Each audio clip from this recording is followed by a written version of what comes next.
and Africanist Donald Trump is not. Unlike his two immediate predecessors, who had signature initiatives on the continent, the United States president has shown little interest in Africa and had minimal contact with its leaders. At a lunch he hosted with 9 African heads of state on the margins of the United Nations General Assembly in September, he repeatedly referred to the southern African country of Namibia as Nambia and startled those in attendance by celebrating the extractive potential of the continent. "I have so many friends going to your countries trying to get rich," he said. "I congratulate you. They're spending a lot of money." Trump made no reference to human rights or strengthening democracy in Africa, usual themes in presidential remarks about the continent. But the deaths of 4 American soldiers in Niger and the inclusion of Chad, a key U.S. counterterrorism partner, on the latest iteration of Trump's travel ban have made Africa increasingly difficult for the administration to ignore. These events have also exposed the administration's startling lack of expertise when it comes to the continent and its reticence to tap the knowledge of career diplomats and analysts in the executive agencies, missteps that have already cost the administration and which could have additional consequences down the road. Trump's disinterest in Africa appears to be shared by many in his cabinet, including Secretary of State Rex Tillerson, who, at an hour-long meeting with State Department employees on August 1, embarked on a little walk around the world that did not mention Africa and its 1.2 billion inhabitants, roughly 17% of the world's population.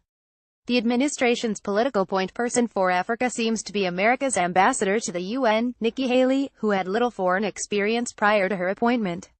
Last month, she visited Ethiopia, South Sudan, and the Democratic Republic of the Congo, the most senior Trump administration official to have set foot on the continent thus far.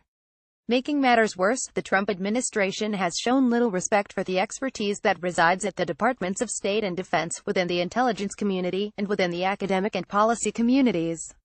Important African diplomatic posts remain unfilled, and domestic positions concerned with Africa have been filled only very slowly. For his meetings with African heads of state on the margins of the UN General Assembly, career state and defense officials were not invited to be present. Not a single career diplomat accompanied Haley on her Africa swing, although she did permit ambassadors and chargé d'affaires to attend her meetings with heads of state, which is the usual practice. The Trump administration's freezing out of state, defense, and intelligence community expertise predictably results in mistakes. The most costly to date was the inclusion of Chad, a major U.S. ally in the fight against terrorism, on Trump's travel ban, which also targets travelers from 7 other countries. Not long after the latest version of the ban was announced on September 24, Chad shifted troops from Niger, where they had been involved in operations against Boko Haram, to its border with Libya. A reported upsurge in terrorist activity followed the troops' departure. The travel ban blunder may yield additional negative consequences that are difficult to predict. The current chairman of the African Union Commission is Musa Faki Mahamat, a Chadian. And to the extent that the travel ban is interpreted as a Muslim ban, it's not just Chad that the administration risks alienating. Islam is the majority religion in some 22 African countries, 13 of which are in sub-Saharan Africa. In certain parts of Africa where the rivalry between Muslims and Christians is acute, some Christians, especially of the Pentecostal tradition, are welcoming and exaggerating what they see as the Trump administration's anti-Islam policy.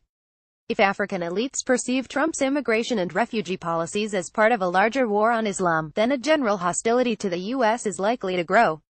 Fortunately, the administration has begun to remedy its lack of Africa expertise in a prelude to what will hopefully be a better managed policy toward the continent. While there is still no permanent Assistant Secretary of State for African Affairs, Donald Yamamoto, a career diplomat and former ambassador with deep knowledge of Africa, has been appointed as an interim secretary with a term of up to 1 year. Filling Africa-related positions on the National Security Council (NSC) was a slow process but one that is now largely complete. Cyril Sartor, a career government analyst who is also knowledgeable about Africa, took up his duties as Senior Africa Director at the NSC in August, as did Mark Green, a former congressman and ambassador to Tanzania, who now leads the U.S. Agency for International Development (USAID). Despite this progress in filling senior posts based in Washington, there are still numerous ambassadorial vacancies, including key postings in South Africa and South Sudan. as one might expect given his disinterest in Africa, though with the caveat that his administration is less than a year old. Trump has unveiled no signature initiative there that could be compared to Barack Obama's Power Africa plan, which aimed to harness public and private funds to increase electricity generation, or to George W. Bush's widely successful President's Emergency Plan for AIDS Relief (PEPFAR). The defining feature of the administration's Africa policy so far is its ramping up of military and counterterrorism engagement, a trend that began before Trump took office. In a recent conversation with senators, Defense Secretary James Mattis indicated that the U.S. military presence in Africa is set to increase, with continuing training, reconnaissance, and air support missions that accelerated under Obama, though from a very low baseline. This shift is also reflected in the administration's budget proposal, which may end up having the biggest initial impact on U.S. policy towards Africa.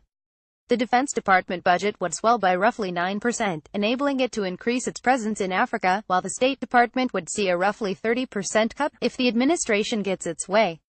Included in that cut would be USAID, meaning that almost all development assistance would be eliminated, as would many health-related programs. Africa would be disproportionately affected. At present, roughly a third of USAID funds go to the continent. Trump's budget would also nearly have the U.S. contribution to UN peacekeeping operations, more than half of which are in Africa. Finally, while the administration's budget proposal explicitly states that it will be continuing treatment for all current HIV/AIDS patients under PEPFAR, which provided life-saving antiretroviral drugs to 11.5 million people last year, the proposal would lower the yearly contribution by 17%, or about $800 million DH $2.94 billion. Little is known about the future of Power Africa, which has delivered electricity to more than 50 million people since 2013, but the administration has already shown itself to be hostile to most of the Obama administration's initiatives. Congress is likely to oppose many of these cuts, however, and in the end they are unlikely to be as deep as Trump's budget proposal would indicate. Even so, cutting just half of what the president has proposed would significantly reduce the scope of department and agency activities, with the exception of defense. So far under Trump, U.S. foreign engagement is declining with respect to Africa.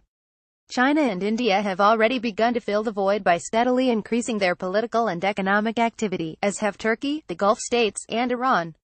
Larger African states, notably Nigeria, South Africa and Ethiopia, may also assume a more significant role than in the past. Few of these countries share America's commitment to democracy, human rights, or security. Yet, with the U.S. administration's back turned, they are increasingly ascendant in Africa. Washington Post. John Campbell is the Ralph Bunche Senior Fellow for Africa Policy Studies at the Council on Foreign Relations. He served as U.S. Ambassador to Nigeria from 2004 to 2007 and as U.S. Counselor for Political Affairs in South Africa from 1993 to 1996.